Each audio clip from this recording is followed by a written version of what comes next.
First Street Brewing and Ensign. Talk about what all that is. Obviously, you guys do beers, but you also do coffees here. Ensign Beverage.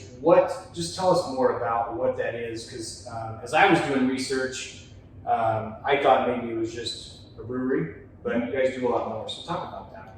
Well, so the beer side of things, we launched our beers. I think the first one, I guess, was sold in 2016. We started work on this building in 2015. 2016, we sold our first beer, and then immediately started distribution throughout the state.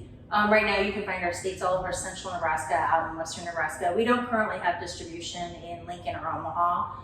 It's a big challenge for us that we're trying to work on every day. But and then almost immediately, we saw a need to diversify our company, or we saw the opportunity more than a need, I guess.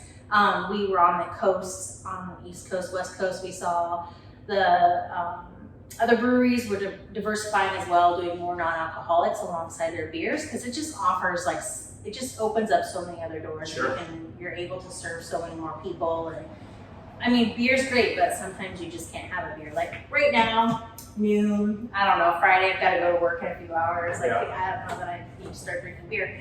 But so kombucha is something I had a long history with. I've been brewing it since 1995. And so aliside the beer, we decided to we saw this being commercialized more and more, and we decided to start playing with some recipes, dusting off some old recipes and doing them on the counter, and then just testing it out here in the tap room. And it was really Nathan and our assistant brewer Joe who have really just taken the kombucha to a whole new level and really started making some great kombucha.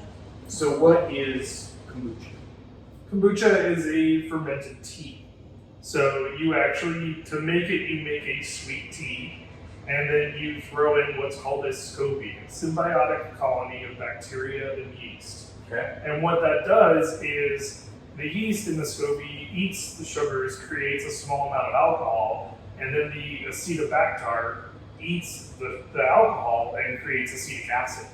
And the combination of these elements is actually what makes it probiotic. It's those organisms living in there together. So it is a probiotic drink. It's really good for your stomach. It helps replenish the microflora in your gut. There are lots of different benefits that people see when they drink it. Everybody's a little bit different, so it's hard to say how it affects everybody. Very low sugar beverage. Ours has been focused on low sugar, so it's something that a lot of people are drinking for that reason as well. It makes a great mixer.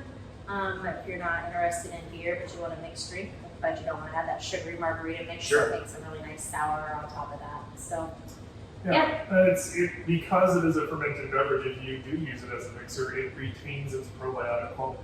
So you then have a probiotic cocktail. You can't beat that. It means you're taking care of yourself while you're taking care of Best of both worlds. So we've got beer and we've got kombucha, and then we play around. Obviously, kombucha, its base is tea, so we play around with just brewed teas too. Canned, just still brewed teas, no sugar added, which is something that we're trying to find on the market a lot, and we're finding just all these really sweet teas with a lot of weird flavorings in them, and then we're coming out with a new line of that, and then we also play around with cold brew coffee too, because we're coffee nerds a little bit. Yep. We've got a lot of great roasters The state of Nebraska is doing really well with roasting. Yeah, and so we've done some work with different roasters and just playing around with concepts from them, and I love it. I like good beverages in general. So.